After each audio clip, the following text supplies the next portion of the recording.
We are following the latest in an officer-involved shooting that happened last night in South Bakersfield.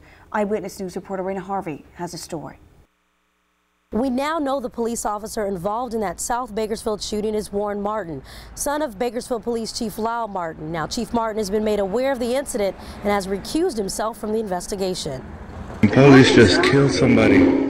You're looking at cell phone footage obtained from witnesses who were just a few feet away from Saturday night's officer-involved Yeah, they killed somebody.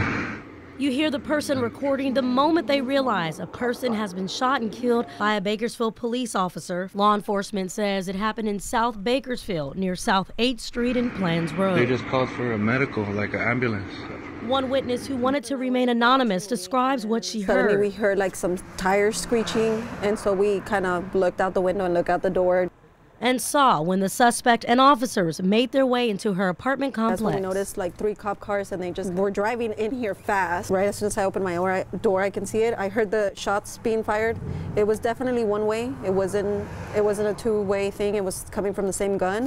She says shots continued from law enforcement. And it was a lot of them. Like, it sounded like he reloaded the gun and then kept shooting. That's when we noticed the officer jumping like that brick wall, and like 7 other cars pulled up, and there was officers all outside like my apartment, and then on this grass area over here, and they had their guns out, and they said 2 other suspects had gotten away.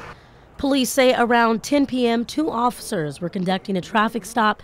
When the suspect's car came to a stop, that's when a male inside the vehicle fled on foot. I was just scared because I have 2 young children, so I ran upstairs and kind of had them lay on the floor.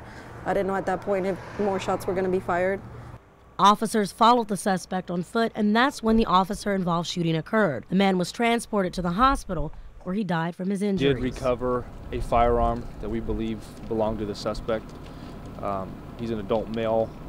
Police say the officer who fired his weapon will be placed on administrative leave as the investigation continues. The Bakersfield Police Department has not yet confirmed why the officer opened fire. For now, reporting at BPD headquarters, Raina Harvey, Eyewitness News.